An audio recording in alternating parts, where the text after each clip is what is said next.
I'm not coach right now. I'm your conscience. You're in a fight between will and skill. I say will first because that's where you are. You locked and loaded with skill. You practicing every day. You putting in your work. You buying everything. You making the investment. You living your dream. You walking like your dream. You're surrounding yourself around your dream. You got mentors, everything. You putting your work in. You got your skill. Now it's a test of your will. It's a mindset thing you in right now. It's a mindset thing because your challenge ain't moving. Your mountain is not moving. You don't feel like you're making any progress. You're not physically moving. When you see everything else around you and other people around you moving, you're not making progress. You're in the test of your will right now because life says it has a little more test for you. It's no different because we've messed up, because you fell off the wagon, you've been on alcohol and drugs, and you gave up on life, or you dropped out, or you've been to jail 1 time, 2 times, 3 times, and you really want your dream to happen, and you're putting in your work, and nothing's happening yet. Every transformation always gets worse before it gets better. It's supposed to be that way. When you embark this journey, you must know that it's going to go down before it comes up. But when it comes up, it's going to go so much higher than you've ever been. The action of making progress is progress.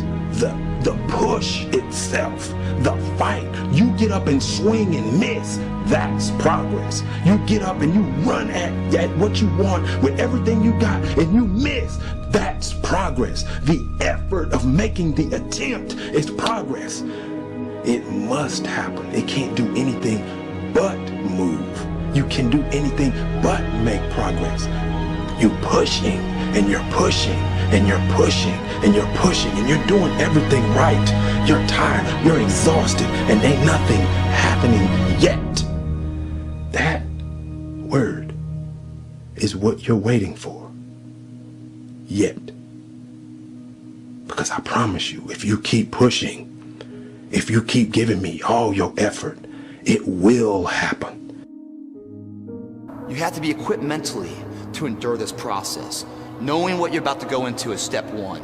Knowing it's an uphill battle, but a winnable one and one that's achievable. And at the end of this race, guys, you're gonna be more capable. The first step, guys, is knowing it's a tough road.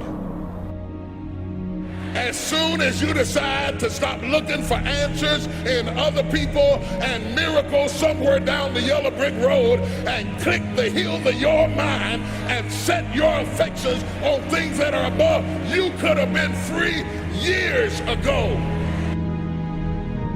All jealousy, all pettiness, all unforgiveness, all strife, all malice, all confusion, all blaming other people for your mistake. You got till midnight to get rid of every poison that's hindering you, every inflexibility that's stopping you from what God is about to pour into your life. Woe be unto you if you go into another year and waste another year with the old mentality while somebody's in the hospital begging God for the opportunity that you have right now. You better step into this moment. It's been 15 years to get to this point. It's taken us a long time. A lot of difficult steps along the way. Creating a company is almost like having a child. So it's sort of like, how do you say your child should not have food? Even if it ruins you? Yeah. I remember waking up the Sunday before Christmas in 2008 and thinking to myself, man, I never thought I was someone who could ever be capable of a nervous breakdown. But I felt this was the closest I've ever come. So many people tried to talk me out of starting a ride company. It was crazy. One good friend of mine collected a whole series of videos of rockets blowing up and made me watch those. He just didn't want me to lose all my money. And in the end, I had to invest everything. And I was borrowing money from friends to pay the rent.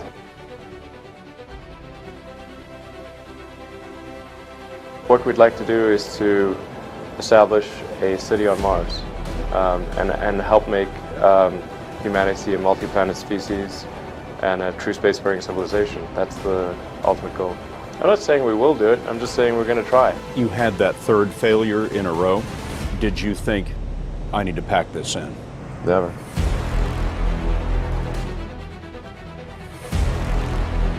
don't ever give up. NASA called and told us that we'd won a $1.5 billion contract. If you need inspiring words, don't do it. I think wishful thinking is innate in the human brain. Having civilization and life as we know it extend beyond Earth to the rest of the solar system and ultimately to other star systems. That's the future that's exciting and inspiring.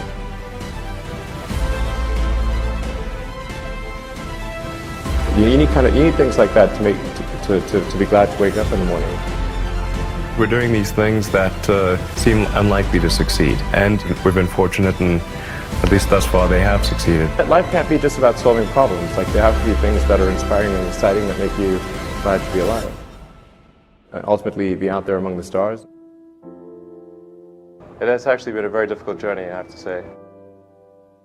Here is a path to do it, even if that path has a lot of danger associated with it and risk, and maybe it won't succeed.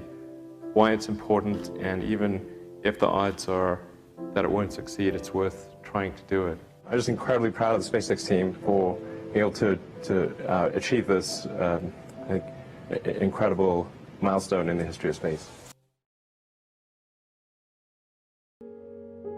Do you remember why you want to become the princess, the firefighter, or the superhero?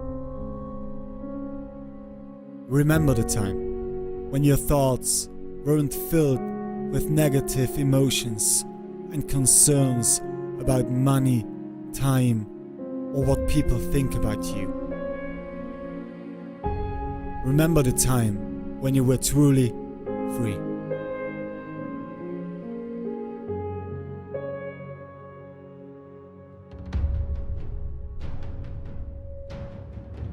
Go back in this state of mind.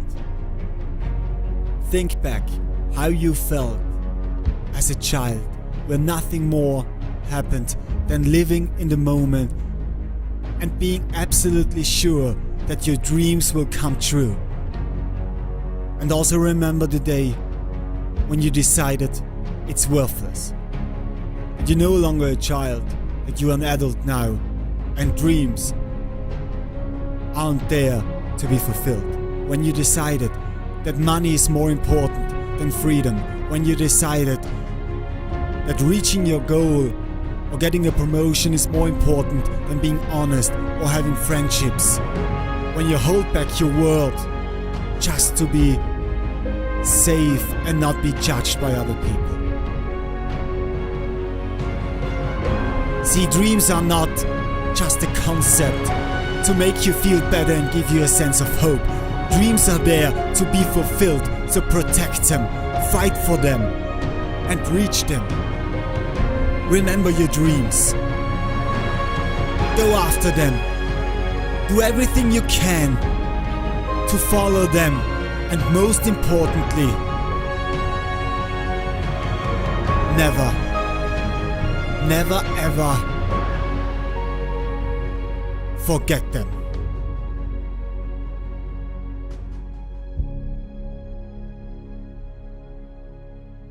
I get just choked up just thinking about how terrifying it was. And so I found myself at the age of 41, like just feeling like a complete failure. And I would lie there and I would think about the lien on the house, and I would think about the bankruptcy that we were facing. And I would think about how much we had fought the night before. And I would think about the fact that I was unemployed. And I would hit the snooze button. I mean, why would you get up when your life is like that? Why would you? In the scheme of life, hitting the snooze button is not that big of a deal. But here's the thing about life. None of us wake up and say, today is the day I destroy my life. What we do is we kind of check out because it feels overwhelming. Or we check out because we're afraid. Or we check out because we start listening to self-doubt. And then we make these teeny tiny decisions all day long. We don't even realize it. A decision to not get up on time, a decision to not eat the right thing, a decision to snap at your kids, a decision to not speak in a meeting, a decision to not look for a job, a decision to not deal with your finances, a decision to not call your parents, like whatever it is. All day long, these tiny decisions that take you so far off track. And then you wake up like I did, and you look at your life and you think, how the hell did I get here? And I was about to turn off the TV, and there on the TV, there was this rocket launching, and I thought, oh my gosh, that is it. I am going to launch myself out of bed like a rocket ship, like NASA right here had launched me out of that bed. And I'm going to move so fast that I don't think. I'm going to beat my brain. The next morning, the alarm goes off, and I pretended NASA was there. It's the stupidest story. I literally went 5, 4, 3, 2, 1. I counted out loud, and then I stood up. And I'll never forget standing there in my bedroom. It was dark, it was cold, it was winter in Boston. And for the first time in 3 months, I had beaten my habit of hitting the snooze button. I couldn't believe it, and I thought, wait a minute. Counting backwards? That is the dumbest thing I've ever heard in my entire life. Well, the next morning I used it again, and it worked. The next morning I used it again, and it worked. The next morning I used it again, and it worked. And then I started to notice something really interesting. You have about a 5-second window in which you can move from idea to action before your brain kicks into full gear and sabotages any change in behavior. Because remember, your brain is wired to stop you from doing things that are uncomfortable or uncertain or scary. It's your job to learn how to move from those ideas that could change everything into acting on them in the smallest moment. Because I went from getting up on time and waking up on time to shaking up my entire life. Because when you understand the power of a 5-second decision, and you understand that you always have a choice to go from autopilot to decision maker, everything in your life will change. You will be a different negotiator, you will be different in sales, you will be unstoppable in the gym, because you will realize the amount of garbage that you put in the way of your hopes, of your dreams, of your potential, of your confidence, of your courage. Everything comes down to the decisions that you make. We all know what to do. None of us know how to make ourselves do it. So the single most profound use of the 5-second rule is mind control. You can actually use one stupid little trick to push yourself to grab it. I wanted to change my life. And I think most people that are miserable or that are really like dying to be great and dying to have more, we want to change. We want to live a better life. We want to create more for our families. We want to be happier. The desire is there. It's your job to push yourself. There are tricks that you can use that actually outsmart the tricks your brain plays on you. You can outsmart your own brain